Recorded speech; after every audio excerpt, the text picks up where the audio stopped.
Hello Aquarius राशि वालों, welcome to my channel tarot with Bhairavi. अगर आपकी सन मून साइन या राइजिंग साइन एक्वेरियस यानी कि कुंभ है तो ये रीडिंग आपके लिए है कि आपके पार्टनर इस वक्त क्या सोच रहे हैं आपको लेकर। किसी भी रिलेशनशिप में क्यों ना हो, चाहे आपके पर्सन से मैरिड हो, no contact, in contact, less contact, separation में हो, यहाँ पर अगर जो एनर्जीज निकल कर आती है उस हिसाब से मैं रीडिंग करूँगी। थर्ड पार्टी निकल कर आई तो थर्ड पार्टी और आपके पार्टनर के बीच क्या एनर्जीज है वो भी हम चेकआउट करेंगे।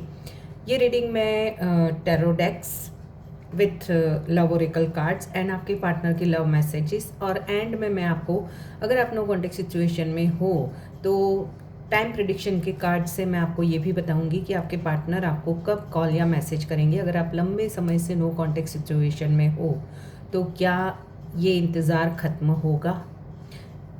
वैसे ये जनरल कलेक्टिव रीडिंग है, ज़रूरी नहीं सबसे रेजोनेट हो, किसी किसी से पूरी रेजोनेट हो जाए, किसी से कुछ भी रेजोनेट ना हो, तो एंटरटेनमेंट पर्पस या फिर ओनली गाइडेंस के तौर पर भी आप इस रीडिंग को देख व सुन सकते हो।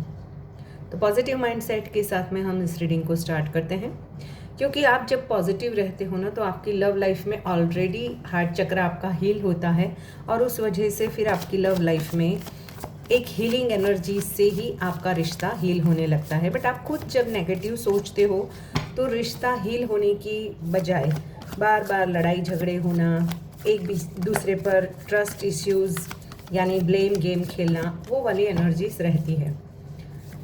एक्वेरियस यानी कि कुंभ राशि वाले मेरे जो भी व्यूवर्स हैं उनकी एनर्जीज पहले हम चेक करेंगे। मेरे जो भी व्यूवर्स एक्वेरियस कुंभ राशि के हैं, पहले हम आपकी एनर्जीज चेक करेंगे, फिर आपके पार्टनर की, फिर नेक्स्ट मूव करंट एनर्जीज है। वैसे ये कलेक्टिव टाइमलेस रीडिंग है, जब भी आपके सामने आएगी ज़रूर कुछ ना कुछ क्लैरिटी या रेजोनेट तो होगा ही। देखो यहाँ पर मुझे आपकी तरफ से, देखो यहाँ पर क्या होता है पता है, ये एनर्जी इसमें जब मैं सफल कर रही होती हूँ ना तो कभी कभी लगता है ये आपकी एनर्जीज है, कभी कभी लगता है आपके पार्टनर की एनर्जीज है। तो यहाँ पर मैं दोनों की एनर्जीज में बताऊँगी।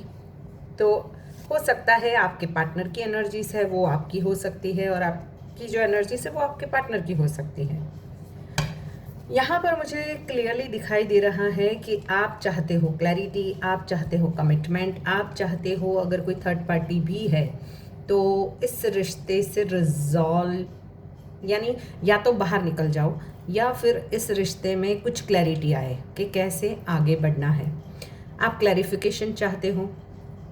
किसी किसी के लिए मुझे यहाँ पर ये भी दिखाई दे रहा है आपकी ओर से कि आप अपने फ्रेंड्स फैमिली की बहुत ज़्यादा सुनते हो, ऐसा आपके पार्टनर को लगता है और उस वजह से आप दोनों के बीच में बहुत सारे पास्ट में भी लड़ाई झगड़े हुए हैं, ट्रस्ट इश्यूज़ हुए हैं।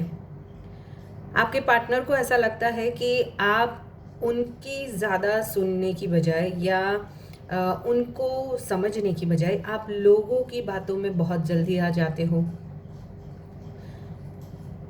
बार बार आपके पार्टनर को आपको क्लैरिफिकेशन देना पड़ता है छोटी छोटी बातों में, या फिर आपको जजमेंट की एनर्जी ये बता रही है कि हो सकता है आप दोनों में से कोई एक जन ऐसा है जो एक दूसरे को हमेशा जज करते रहते हैं, यानी कि तूने ऐसा क्यों किया, तूने वैसा क्यों किया, तुझे ये नहीं करना था, तुझे वो नहीं करना था, तो इसके साथ क्यों बोल रही है, तो उसके साथ क्यों जा रही है, यानी फ्रीडम नहीं है। कहीं ना कहीं जजमेंट यानी तेरी वजह से ये हुआ, तूने ऐसा किया उस वजह से ये हुआ, ऐसी वाली एनर्जीज आपके पार्टनर की मुझे आपकी और ज़्यादा दिखाई दे रही है।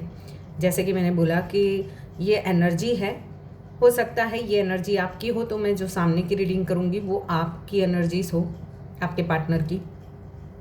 देखो कहीं ना कहीं आप दोनों में से कोई एक पर्सन है जो पेशेंसली अभी भी वेट कर रहा है। शायद मुझे आप ही दिखाई दे रहे हो कि आप अभी भी अपने पार्टनर का पेशेंसली वेट कर रहे हो। आप इमोशनली थक चुके हो, हार चुके हो। कहीं ना कहीं ऐसा ये पर्सन जो है ना, जिस कुंभ राशि वालों आप जिस पर्सन से डील कर रहे हो वो हो सकता है आप उनसे शादीशुदा हो या फिर ऑलरेडी किसी ऐसे कनेक्शन में हो जहाँ पर आपने एफर्ट्स बहुत लगाए, या एक मैरिड एक अनमैरिड भी हो सकता है, या फिर दोनों भी सेपरेटली अलग अलग जगह मैरिड भी हो सकते हो।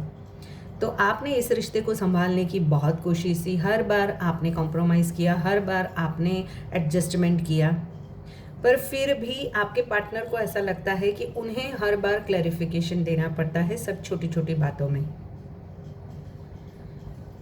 अब हम है ना थोड़ा सा और डिटेल में देखते हैं, बट वेटिंग मोड अभी भी ऑन है। आप थक चुके, भले ही अंदर से थक चुके हो, हार चुके हो, बट फिर भी आप वेट तो कर रहे हो अपने पार्टनर का, या फिर आपके पार्टनर।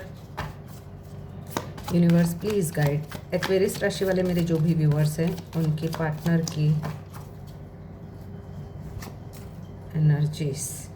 देखो, हर्मेट की एनर्जी आई है, यानी कि इस पर्सन को लगता है कि उन्होंने इस रिश्ते में बहुत कुछ किया है, या फिर ये पर्सन अभी जैसे हर जगह आपको ढूंढ रहे हैं, आपको खोज रहे हैं। अगर आप नो कॉन्टेक्ट सिचुएशन में हो तो आइसोलेशन में या तो अपनी गलतियों को ढूंढ रहे हैं, या फिर आपको सोशल मीडिया पर स्पाई किया जा रहा है। आप कहाँ जा रहे हो, किससे बात कर रहे हो, कौन आपकी लाइफ में आ रहा है। जैसे कि मैंने बोला ना कि आपके फ्रेंड्स फैमिली के थ्रू भी आपकी बातचीत हो रही है, यानी आपके बारे में इंफॉर्मेशन कलेक्ट की जा रही है। द हेरमाइट की एनर्जी ये भी बताती है कि आइसोलेशन में ही ये पर्सन कुछ ना कुछ तो ढूंढ रहे हैं, जैसे कुछ सच्चाई कि सच में ये रिश्ता मेरे लिए वर्क कर रहा है या नहीं कर रहा है, क्या इस रिश्ते में मेरी गलती कहाँ है, या फिर मुझे इस रिश्ते में आगे बढ़ना चाहिए, नहीं बढ़ना चाहिए।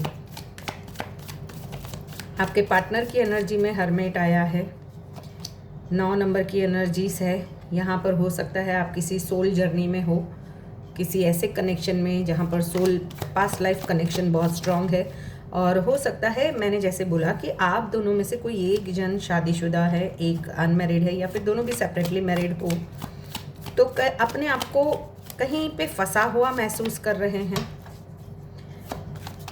आपके पार्टनर की राशियाँ मुझे वर्गो दिखाई दे रही है, वर्गो हो सकते हैं, या फिर एक्वेरियस भी हो सकते हैं, एक्वेरियस लियो भी हो सकते हैं।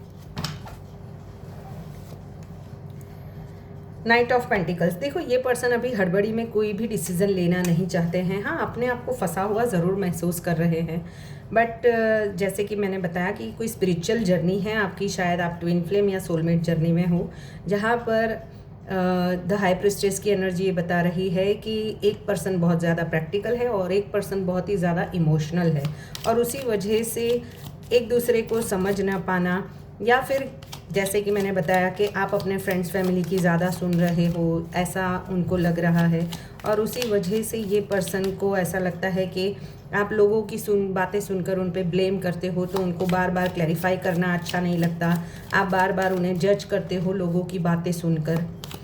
तो ये पर्सन वेट एंड वॉच के मोड में है, स्लो ही सही, बट उनको पता है कि ये रिश्ता आप कहीं नहीं जा रहे हो, और ये रिश्ता आगे बढ़ेगा आने वाले टाइमिंग में। आपके पार्टनर के love messages, we both know I am not the one for you. देखो, मैंने जैसे भी पहले ही बोला कि यहाँ पर कोई ऐसा पर्सन है जहाँ पर दोनों भी मैरिड है, अलग अलग सेपरेटली, यानी आप दोनों को पता है कि आप दोनों एक दूसरे से शादी कभी नहीं कर सकते, एक दूसरे के साथ एक छत के नीचे नहीं आ सकते, या फिर दोनों में बहुत ही डिफरेंस है, जैसे एज वाइज हो, या फिर कंपेटेबिलिटी, यानी एक बहुत प्रैक्टिकल, एक बहुत इमोशनल, पर फिर भी दोनों को ये सोलमेट वाला कनेक्शन ही मुझे दिखाई दे रहा है, क्योंकि कार्मिक सोलमेट में ही ज़्यादा अट्रैक्शन होता है। I want to feel that way again.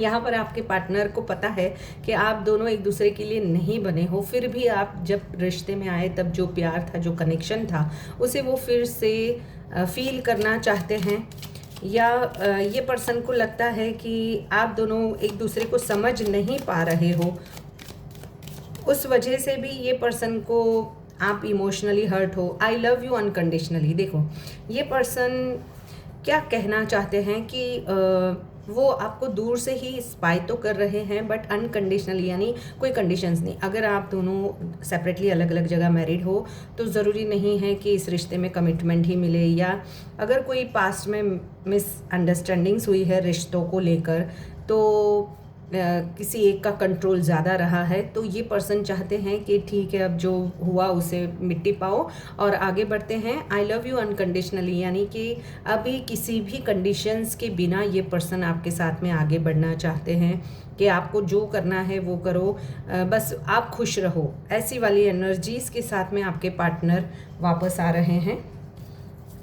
देखते हैं कब तक वापस आते हैं। अगर ऑलरेडी आप कनेक्टेड भी हो इस पर्सन से, तो भी ये पर्सन अगर एक छत के नीचे रह भी रहे हो, फिर भी आप दोनों के बीच में अगर दूरी है, तो वो चाहते हैं कि आप एक दूसरे को फिर से पहले जैसा ही प्यार करें, पहले जैसा ही समझे। देखो क्या कार्ड आया है, स्टॉप वरिंग टू मच। कुंभ राशि वालों, यहाँ पर मुझे किसी किसी के लिए 5 से 8 दिन में सब चीज़ें सॉर्ट आउट होती हुई दिखाई दे रही है, किसी की 15 दिन में, और यहाँ पर ज़्यादा से ज़्यादा 2 मंथ्स के बीच में काफ़ी चीज़ें क्लियर हो जाएगी। तो आपको इतना स्टॉप वरिंग टू मच, यानी आपको इतनी चिंता करने की ज़रूरत नहीं है। ये कार्ड आ चुके हैं। तो अगर ये रीडिंग आपसे थोड़ी सी भी रेजोनेट हुई हो तो लाइक शेयर सब्सक्राइब और हाइप का बटन ज़रूर दबाएं। मिलते हैं नेक्स्ट रीडिंग में। Till then bye bye.